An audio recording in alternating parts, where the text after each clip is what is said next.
Nous voici réunis, en dépit de tout, pour partager cette assemblée générale. Le rapport d'activité concerne l'année 2019. Presque un an plus tard, la démarche est inhabituelle, et c'est pourquoi je vais tenter d'être bref. Il faut remercier l'équipe du pôle associatif, et en particulier Mathilde, pour la création du document de synthèse sur le rapport d'activité. N'hésitez pas à le parcourir dans tous ses détails, il est riche en informations. Compte tenu du format inattendu de cette assemblée générale, afin d'écourter les interventions, j'ai dû effectuer quelques coupes claires et certaines actions ne pourront pas être citées. Je présente mes excuses auprès des personnes qui sont concernées. Venons-en tout d'abord à la vie du mouvement. Notre action s'inscrit dans le mouvement parental. En mai 2019, nous avons participé au congrès de l'UNAPI à Lyon, congrès consacré à la transition inclusive. Pour le coup, les échanges dans les tables rondes ont été instructifs. Nous avons été heureux d'entendre l'avertissement du président Luc Gateau. Nous ne voulons pas d'une inclusion au rabais. Par ailleurs, l'action militante de notre mouvement a contribué à ce que, depuis mars 2019, le droit de vote ne puisse plus être retiré à des personnes à cause de leur handicap.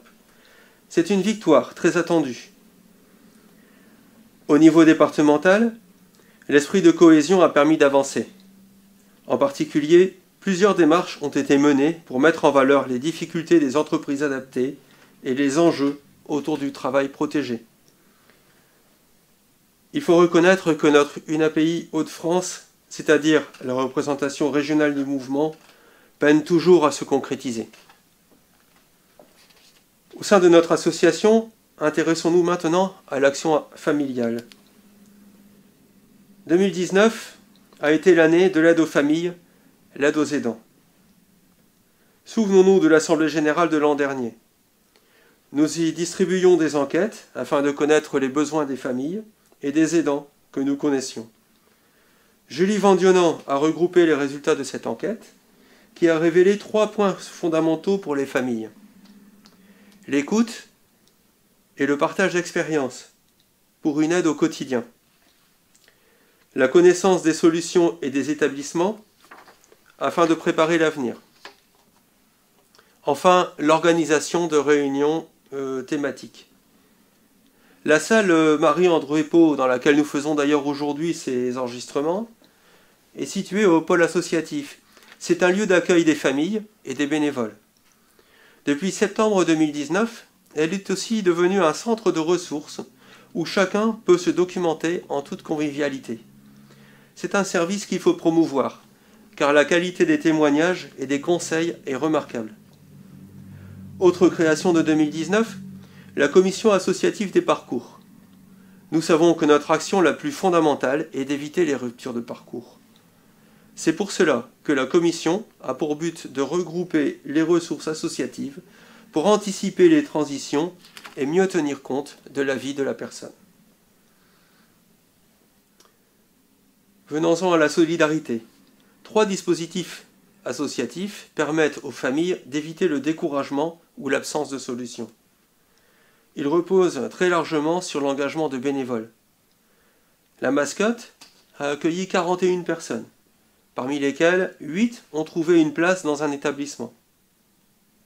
La mascotte, c'est vraiment l'instrument par excellence pour éviter la rupture de parcours.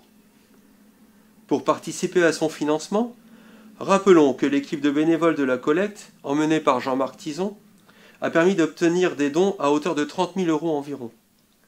Malgré les difficultés croissantes de l'exercice, il faut remercier cette équipe, dont l'acharnement est primordial pour la continuité de la mascotte. Pour la première fois en 2019, l'utilité de la mascotte en tant que service associatif a été reconnue par le conseil départemental. Une convention a été signée permettant l'attribution pour 2 ans d'une subvention de 25 000 €. Le service retraité des AT, il accueille les adultes qui, en fin de carrière, se retrouvent brusquement sans accompagnement. Il propose un soutien quotidien ainsi que des activités festives et culturelles pour 40 personnes. En 2019, il a bénéficié du soutien financier de l'UNAPEI, ayant obtenu le prix Générateur de solidarité. Le service retraité d'ESAT est financé grâce à l'action Brioche, animée par Michel Leblond. En 2019, la bonne organisation a permis de mobiliser de nombreux bénévoles et d'étendre le réseau de magasins partenaires. Passons aux loisirs comme les autres. Ce service permet aux enfants accueillis dans notre association, mais aussi à leurs frères et à leurs sœurs, à leurs parents, de participer à des activités culturelles et sportives, y compris au sein de centres de loisirs. Il permet aussi l'échange et la solidarité entre familles et au sein de la fratrie. En fin d'année 2019, nous avons été bénéficiaires pour ce service associatif d'un don de 7 500 € de la part de l'entreprise Ineos Styrosolutions à Vingles. Signalons aussi l'action des bénévoles infatigables des bouchons. En 2019, elle a permis de valider l'achat d'un baby-foot pour le foyer d'hébergement. Et il y a aussi un vélo adapté, Hugbike, qui est envisagé pour les jeunes de l'IME, ce qui permettra d'organiser des sorties pour un public plus large. Apporter des solutions, c'est aussi défendre au quotidien l'accessibilité et la citoyenneté pour les personnes vivant avec un handicap. L'action militante passe par le soutien à nous aussi. Dans vos interpellations, vous savez poser les bonnes questions et apporter la richesse de votre point de vue. La commission accessibilité et S3A forme des trinômes en se basant sur le référentiel diffusé par l'UNAPEI. En 2019, 50 agents de la mairie de Lens ont pu être ainsi formés. Les travaux de la commission faciles à lire et à comprendre ont permis, entre autres, la création du guide de la visite de la Galerie du Temps au musée du Louvre-Lens. L'accessibilité y est un maître mot et la confiance est totale. En 2019, 5 concerts des ICOS ont eu lieu, dont une représentation au collège Saint-Druon de Carvin pour sensibiliser les élèves au handicap. Enfin, en partenariat avec l'UNAP, la commission parrainage continue son parcours. En 2019, pas moins de 5 nouveaux parrainages ont ainsi été créés. Dans la deuxième partie de ce rapport d'activité, rappelons-nous les actions qui ont été menées au sein de nos établissements et services. Le pôle associatif. Le pôle associatif a été fortement sollicité pour répondre à des appels à projets. Nous y reviendrons en faisant le tour des pôles. Côté ressources humaines, l'année a été très intense, avec de nombreux recrutements, en particulier au sein du PAVA. Le PAVA, c'est le pôle d'accompagnement vers la vie en autonomie, et du PHVS, pôle habitat et vie sociale, ainsi que dans le pôle enfance. Aujourd'hui, notre API de Lens et environ emploie près de 400 professionnels. Le pilotage du projet de qualité de vie au travail a permis de mettre en place un soutien psychologique pour les professionnels. Nous avons également accueilli notre chargée de communication, Mathilde Lax.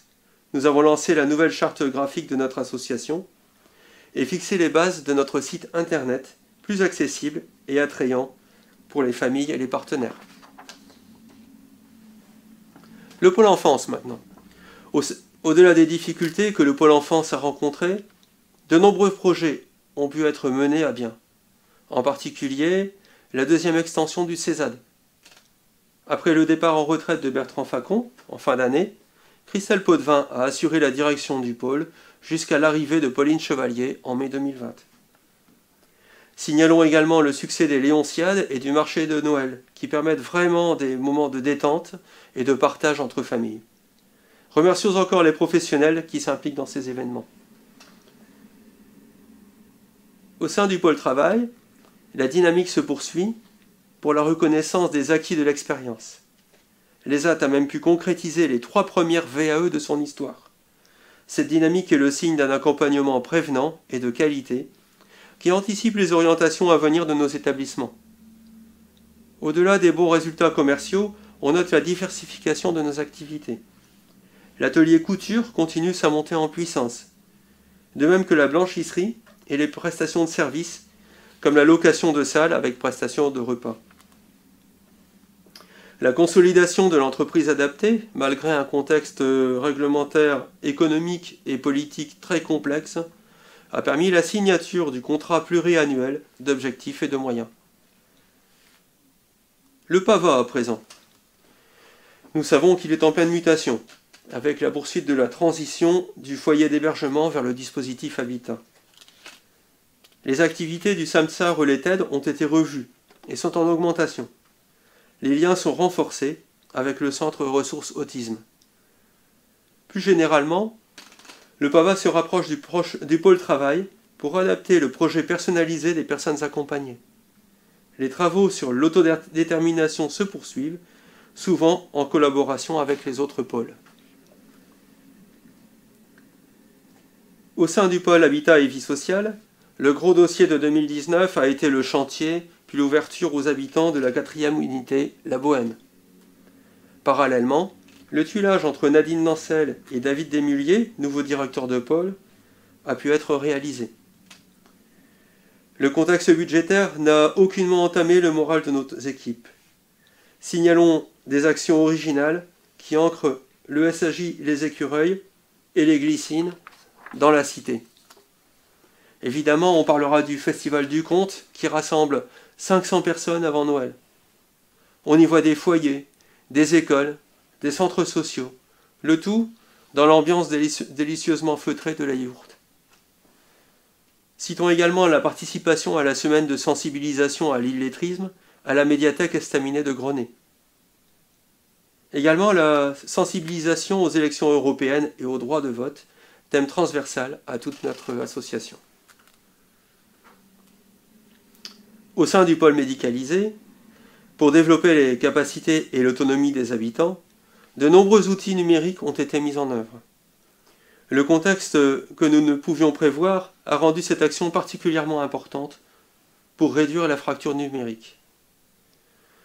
Plusieurs habitants effectuent toujours des travaux au sein d'entreprises de la ZAC de Liévin, et 5 autres ont participé à la journée nationale du OD, en découvrant le quotidien de salariés de Carrefour Liévin ou du CCAS de Liévin. Le pôle médicalisé serait-il à l'origine de notre thème de l'année 2020 ? On peut le penser, puisqu'une convention avec le CD2E, organisme prônant la transition écologique, a été signée pour initier une approche de développement durable. Vous le voyez, les actions n'ont pas manqué en 2019, et il serait impossible de toutes les citer. Remercions les bénévoles, les professionnels, les familles et les amis pour tous les efforts qui ont été entrepris. En décembre 2019, on ne parlait pas du Covid, ou à peine. L'année 2020 sera totalement différente, mais pas moins intense. Alors, 6e résolution, l'Assemblée générale approuve le rapport d'activité. Nous vous demandons sur notre site de bien vouloir approuver le rapport d'activité. Je vous remercie pour votre attention et je vous souhaite une bonne Assemblée générale, malgré des modalités inédites. Je vous remercie.